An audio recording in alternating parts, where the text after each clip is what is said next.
नमस्कार दोस्तों। जय माता दी। कैसे हैं आप सब? आशा है आप सभी अच्छे होंगे। मैं हूं आपकी दोस्त अंजू और आप सभी हैं ज्ञान सरिता रोचक जानकारी चैनल पे। आज हम आपको सुनाने जा रहे हैं रोंगटे खड़े कर देने वाली संकटा माता की कथा। दोस्तों, ऐसी कथा आपको सुनाने जा रहे हैं जिसे सुनकर आपके सचमुच रोंगटे खड़े हो जाएंगे। तो आप सभी लोग हमारी कथा को पूरा सुनिएगा, लाइक करिएगा, शेयर करिएगा। चैनल पर पहली बार आए हैं तो चैनल को भी सब्सक्राइब करके बेल आइकन को भी प्रेस करिए। तो चलिए हम लोग कथा सुनते हैं, कथा शुरू करते हैं। एक नगर में सास, बहू और उसका बेटा रहते थे। तो बेटा पैसा कमाने के लिए बाहर चला जाता है और वहाँ पर वो नौकरी करने लगता है। इधर सास और बहू दोनों अकेले घर में रहती हैं। बहू का जो व्यवहार होता है वो सास के प्रति अच्छा नहीं होता है। वो अपनी सास से बहुत लड़ाई झगड़ा करती थी। सास को कभी कभार वो मारती भी थी। ये सारी चीज़ें देखकर वह बहुत दुखी रहती थी। एक दिन तो ऐसा हुआ कि बहू ने सास को घर से बाहर निकाल दिया और बहू का यह व्यवहार देखकर बुढ़िया बहुत दुखी हुई और रोते रोते वह जंगल की तरफ चली गई। वहां जाकर वह जंगल में जाकर बैठ गई। वहां पर उसको एक छोटी कन्या मिली। उसने पूछा, क्या हुआ माता, तुम क्यों रो रही हो? तो बुढ़िया ने बताया कि मैं बहुत परेशान हूँ। मेरी जो बहू है वो मुझे बहुत मारती है। मेरा बेटा विदेश में है, यहाँ नहीं है। पैसा कमाने के लिए मेरा बेटा बाहर चला गया है और हमको कभी याद भी नहीं करता। हम और हमारी बहू, हम दोनों घर में रहते हैं, लेकिन हमारी बहू हम पर बहुत अत्याचार करती है। तो उस कन्या ने कहा कि माता, आप परेशान ना हो, आप संकटा माता की पूजा करिए, उनसे प्रार्थना करिए कि वो आपके बेटे को जल्दी से यहाँ भेज देंगी। तो वह बुढ़िया थोड़ा मन में प्रसन्न हुई और उसने कहा कि मुझे तो पता भी नहीं है कि संकटा माता की पूजा कैसे करनी है, कैसे विधि है। तो उस कन्या ने कहा कि बहुत कुछ नहीं करना होता है। आप सुहागन महिलाओं को बुलाइए अपने घर पे और उनको भोजन कराइए। लगातार 7 शुक्रवार आप ऐसा करिए, अवश्य ही आपका बेटा आपको याद करेगा और वापस आएगा भी। यह सुनकर बुढ़िया ने कहा, चलिए ठीक है। तो उसने संकटा माता से विनती की, प्रार्थना की और संकटा माता की पूजा स्टार्ट कर दी। उसने अपने आस पड़ोस से महिलाएं बुलाई और पूजा करने लगी। वह पूजा के लिए 7 लड्डू बना रही थी, लेकिन एक लड्डू पता नहीं कैसे बढ़ जा रहा था। यह देखकर वह बुढ़िया बहुत परेशान थी कि बार बार मैं 7 लड्डू बना रही हूँ, ये 8वां लड्डू किस लिए बना जा रहा है। तो वहां पर एक बूढ़ी औरत आई और उसने कहा, क्या हुआ, तुम बहुत परेशान लग रही हो। तो उस बुढ़िया ने उस बुढ़िया से कहा कि मैं 7 लड्डू बना रही हूँ, लेकिन 8 लड्डू पता नहीं कैसे बने जा रहे हैं। तो उस बुढ़िया ने कहा कि तुमने 7 सुहागिनों के साथ साथ किसी बुढ़िया को भी बुलाया है पूजा में? तो उस बुढ़िया ने कहा, नहीं, मैंने किसी बुढ़िया को नहीं बुलाया। तो उस बुढ़िया ने कहा कि अगर तुमको बुरा ना लगे तो मैं आ सकती हूँ। तो उस बुढ़िया ने कहा, ठीक है, मेरे 8 लड्डू बन रहे हैं तो तुम पूजा में आ सकती हो।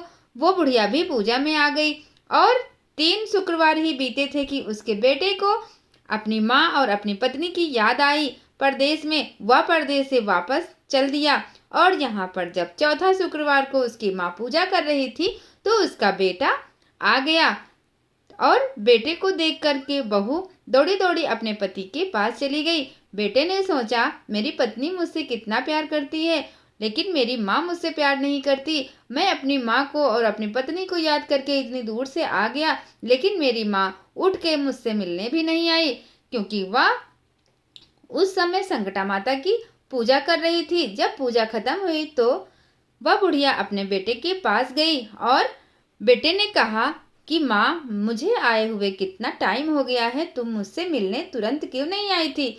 तो बुढ़िया ने कहा कि मैं संकटा माता की पूजा कर रही थी। संकटा माता की पूजा करते समय बीच में नहीं उठा जाता है बेटा, इसीलिए मैं नहीं उठी और संकटा माता की कृपा से ही तुम वापस आए हो, तुमको मेरी याद आई है। और उसने बहू का सारा व्यवहार अपने बेटे को बता दिया कि बहू ने उसके साथ क्या क्या अत्याचार किए हैं। यह सुनकर बेटा बहुत क्रोधित हुआ और उसने अपनी पत्नी से बहुत झगड़ा किया और झगड़ा करने के बाद उसने अपनी पत्नी को घर से बाहर निकाल दिया। कहा कि तुमने मेरी माँ का अपमान किया है, वो भी मेरे ना रहने पर, इसलिए तुम मेरे घर में नहीं रह सकती, अभी के अभी मेरे घर से निकल जाओ। बुढ़िया के बेटे ने अपनी पत्नी को घर से बाहर निकाल दिया और वह भी जंगल गई और जंगल में एक पीपल के पेड़ के नीचे बैठकर रोने लगी। उधर से एक राजा आ रहे थे, जिन्होंने उस महिला की रोने की आवाज़ सुनी तो वो आकर उसके पास आकर पूछने लगे कि क्या हुआ, तुम क्यों रो रही हो। तो उसने कहा कि मेरे पति ने मुझे घर से बाहर निकाल दिया है, अब तो मेरा कोई सहारा भी नहीं है कि मैं कहाँ जाऊँ। तो राजा ने कहा, घबराओ नहीं बहन, तुम मेरी धर्म बहन हो, इसलिए तुम मेरे घर चलो, मैं तुमको अपनी बहन की तरह ही रखूँगा। तुम वहाँ खाना पीना और आराम से रहना, तुमको कोई परेशानी नहीं हुई। यह सुनकर उसकी पत्नी राजा के साथ महल चली गई और वहीं पर रहने लगी। कुछ दिनों बाद उसको अपने पति की याद आई और वह सोचने लगी कि मेरी सास ने एक बार संकटा माता की पूजा की थी, सुहागन महिलाओं को भोजन कराया था और तभी से मेरे पति वापस आए थे। क्यों ना मैं ऐसा करूंगी, तो हो सकता है मेरे पति सुधर जाएं और मुझे लेने आ जाएं, शायद वो मेरी गलतियों को माफ़ कर दें। ये सोचकर उसने संकटा माता का व्रत रखने का ठान लिया और उसने भी पूजा रखवाई। पूजा में उसने रानी को भी अपनी पूजा में भोजन के लिए बुलाया और आस पड़ोस की महिलाओं को भी बुलाया। और जब चावल का प्रसाद उसने रानी को दिया तो रानी ने कहा कि मैं ये चावल का प्रसाद नहीं खा सकती, क्योंकि मैं तो मेवा मिश्री खाने वाली हूँ, इतनी बड़ी रानी हूँ, मैं चावल का प्रसाद कैसे खा सकती हूँ, ये सब मुझे हजम नहीं होगा, इसलिए मैं ये नहीं खा सकती। और रानी ने प्रसाद को नहीं खाया। इधर जब उसने संकटा माता के 4 से 5 शुक्रवार किए तो उधर उसके पति को इसकी याद आई और वह अपनी पत्नी को लेने के लिए राजा के यहाँ पहुँच गया। अपने पति को आया देख वह बहुत प्रसन्न हुई और उसने कहा, संकटा माता की कृपा से आप मुझे लेने आए हो, आपने मेरी सारी गलतियों को माफ़ तो कर दिया। तो उसके पति ने कहा, हाँ मैंने तुम्हारी सारी गलतियों को माफ़ कर दिया है और अब तुम मेरे घर चलो। यह सुनकर वह बहुत खुश हुई और राजा से अपनी विदाई ले ली। राजा से कहा कि भैया कभी भी कोई संकट पड़े या कभी भी मेरी ज़रूरत पड़े तो मुझ गरीब की कुटिया में एक बार ज़रूर आइएगा।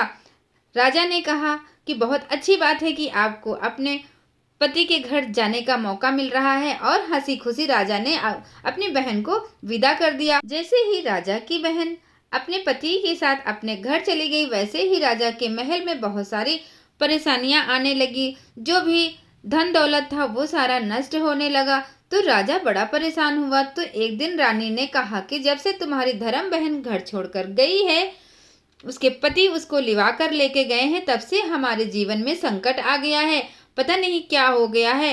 तो राजा तुरंत अपनी बहन के यहाँ गए और वहाँ जाकर अपनी बहन को सारी बातें बताई कि तुम्हारे आने के बाद मेरा सारा धन नष्ट हुआ जा रहा है।